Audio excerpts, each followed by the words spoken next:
جی بہت بہت شکریہ. آپ سب بات کر سکتے ہیں وزیر اعظم پاکستان سے 05192249000 اس نمبر پہ جو آپ کی اسکرین پر بھی آ رہا ہے. اس سے کوئی فرق نہیں پڑتا کہ آپ کا کسی بھی پولیٹیکل پارٹی سے تعلق ہے, آپ بھی کال کر سکتے ہیں, نون لیگ کے, پیپلز پارٹی کے, بلکہ مریم اگر چاہیں وہ بھی, بلاول چاہیں وہ بھی کال کر سکتے ہیں, لیکن انہیں انارو نہیں ملے گا. لیکن ہم اگلے کالر سے بات کرتے ہیں. جی السلام علیکم. السلام علیکم. وعلیکم السلام. میرا سر آج فخر سے بلند ہو گیا. آپ نے قوم کو یہ بتا دیا کہ جو عوام کے نمائندے ہوتے ہیں, جو شیر ہوتے ہیں, وہ شیر ہوتا ہے. مجھے بہت فخر ہے آپ پہ, شاباش. اور میں ٹی وی پہ جب یہ مناظر دیکھ رہی تھی تو مجھے کوئی حیرت نہیں ہوئی. یقین کریں مجھے بالکل حیرت نہیں ہوئی, کیونکہ وہ مثال تو آپ نے سنی ہوگی نا, جب کہتے ہیں کہ گیدڑ کی جب موت آتی ہے تو وہ شہر کی طرف بھاگتا ہے. کیونکہ آپ کے دن گنے ہوئے ہیں. یہ جو سیکیورٹی کے حصار میں آپ آتے جاتے ہیں, یہ سیکیورٹی بھی آپ سے اب واپس لے لی جائے گی انشاءاللہ بہت جلد. تو آپ اس سیکیورٹی کے بغیر ذرا عوام میں نکل کے دیکھیں. 22 کروڑ عوام ہاتھ میں جوتا لیے آپ پر حملہ کرنے کے لیے تیار بیٹھی ہے, اور کئیوں نے تو ہیلز کے ساتھ جوتے پہنے ہوئے. تمہاری اتنی جرت, تمہاری اتنی ہمت. جی ایک ووٹ چور, آٹا چور, بجلی چور, گیس چور, چینی چور. جی تمہاری چوری کی داستانیں جب کھلیں گی, جب میڈیا کچھ آزاد ہو گیا ہے, جب اپنی غلامی کی یا دباؤ کی یا خوف کی زنجیریں توڑے گا, جو کہ توڑنا شروع ہو گئی, تو بڑی خوشی کی بات ہے کہ میں یہ سمجھتی ہوں کہ عوام کے سامنے دودھ کا دودھ اور پانی کا پانی ہو چکا ہے. اور بڑی اچھی بات ہے کہ عوام کے اندر ایک اویئرنیس آ گئی ہے, جس میں اب آپ لوگوں کی آنکھوں میں دھول نہیں جھونک سکتے. اب وہ دور گیا جب آپ ظلم بھی کرتے تھے, زیادتی بھی کرتے تھے, دھوس اور دھاندلی بھی چلاتے تھے, اور دیوار کے پیچھے چھپ بھی جاتے تھے. اب ایسا نہیں ہوگا انشاءاللہ. میں یہ کہنا چاہتی ہوں کہ جو چند دن تم کو مہلت کے طور پہ مل گئے ہیں, اچھے سے پیکنگ کرنا, پرائم منسٹر ہاؤس میں کوئی چیز چھوڑ کے مت جانا. اور جب یہ دھند چھٹے گی تو تمہاری چوری کی جو داستانیں عوام کے سامنے آئیں گی, تمہاری ATMs کی جو داستانیں عوام کے سامنے آئیں گی, میں یقین سے کہتی ہوں کہ 73 سال میں اتنا بڑا چور پاکستان نے کبھی نہیں دیکھا ہوگا. بڑے غور سے میری آپ نے بات سنی.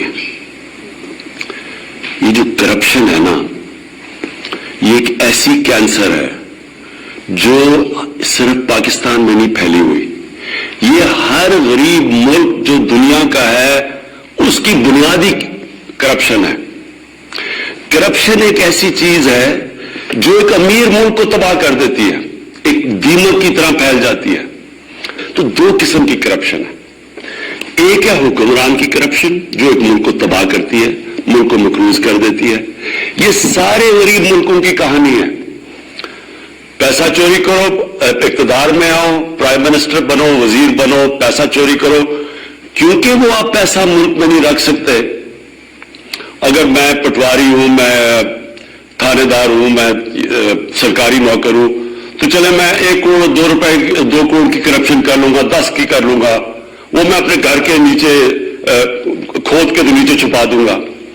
لیکن جب میں اربوں روپے کی کرپشن کروں گا تو وہ تو میری گھر میں نہیں نہ آنے لگی, تو وہ پھر میں حوالہ ہندی سے ملک سے باہر بھیجتا ہوں, دگنا نقصان کرتا ہوں. پہلے میں چوری میں اربوں روپے کی, پھر جب میں, کیونکہ وہ ملک میں نہیں چھپ سکتی, میں جب ملک سے باہر بھیجتا ہوں, آف شور اکاؤنٹس میں بھیجتا ہوں, لندن میں مہنگے علاقوں میں بڑے بڑے محل خریدتا ہوں, تو ملک کو اصل میں نقصان میری طرح کا. جب پرائم منسٹر چوری شروع کرتا ہے تو اصل تباہی ملک کی تب آتی ہے.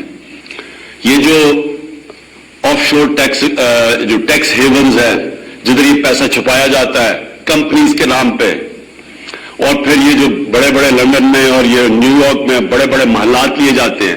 ڈیولپنگ ورلڈ ہماری طرح کے ملکوں کا 7,000 ارب ڈالر پڑا ہوا ہے باہر, اور ہم اب میں وہ پاکستانی لیڈر ہوں جو چند ان ملکوں میں سے ہیں جو پورا زور لگا رہے ہیں کہ ہمارے ملکوں کا پیسہ واپس کریں.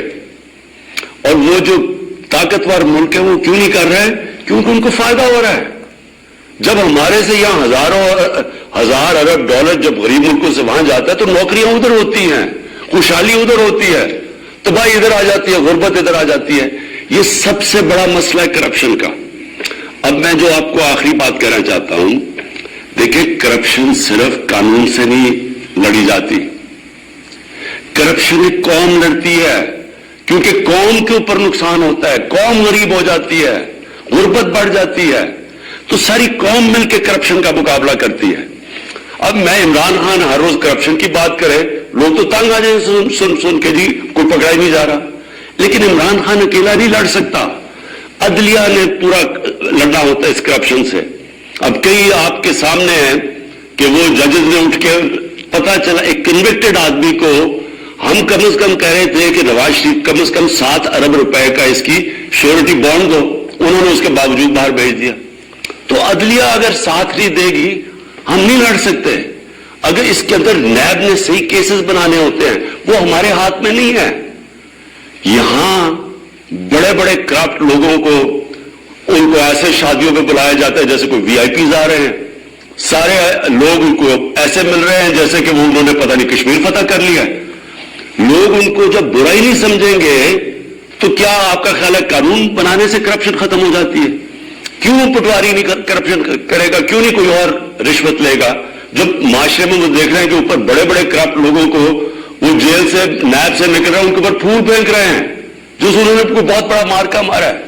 یہ جو آج کل جنگ لڑی جا رہی ہے رول آف لا کی، قانون کی بالادستی کی جنگ ہے. ایک وہ لوگ ہیں جو کہتے ہیں جی ہم قانون کے اوپر ہیں، ہمیں جرت کیسے ہوئی پاکستان کے قانون کی کہ ہمارے اوپر ہاتھ ڈالو. وہ جا کے مظاہرے کر رہے ہیں، سب اکٹھے ہو رہے ہیں کہ جی اس کی گورنمنٹ گراؤ عمران خان کی، اس سے برا آدمی کوئی نہیں آیا. کیا جنگ چل رہی ہے؟ عمران خان کا کیا قصور کہ جی این آر او نہیں دے رہا؟ ان کی جو پہلے ہمیشہ ان سے ہوتا رہا ہے، جو جس کی وجہ سے آج یہ ملک نیچے گرا ہوا ہے، ہمیشہ ان لوگوں کے لیے ایک قانون اور عام بیچارے غریب آدمی کے لیے دوسرا قانون. تو یہ جو پاکستان میں آج جنگ چل رہی ہے یہ قانون کی بالادستی کی جنگ ہے. ایک چھوٹا سا طبقہ جس کو عادت پڑی ہوئی ہے خون چوس کے پیسے بنا کے غربت پیدا کر کے، وہ اس وقت سب اکٹھے ہوئے ہیں. اور دوسری طرف ہماری طرح کے لوگ پوری کوشش کر رہے ہیں اس ملک کے اندر کہ سب کو قانون کے نیچے لایا جائے. یہ آپ کو سمجھنے کی چیزیں ہیں کہ یہ جنگ ساری قوم لڑتی ہے، اکیلا عمران خان یہ جنگ نہیں جیت سکتا. ہم سب نے مل کے فیصلہ کرنا ہے. تو اوپر سے کرپشن کے اوپر ہاتھ ڈالا جاتا ہے، نیچے بات کے پٹواری وہ سب خود ہی ٹھیک ہو جاتے ہیں. آپ نے کہا نا جی قیمت بڑھ گئی ہے، مجھے یہ کہ جی کرپشن کی قیمت بڑھ گئی. کرپشن کی قیمت کیسے نہیں بڑھے گی جب وہ سارا دیکھ رہے ہیں نیچے کہ جی ہمارے تو حالات ویسی مشکل ہے مہنگائی میں، تو اوپر جو اربوں روپے کی چوری کر کے بیٹھے ان کے اوپر لوگ پھول پھینک رہے ہیں.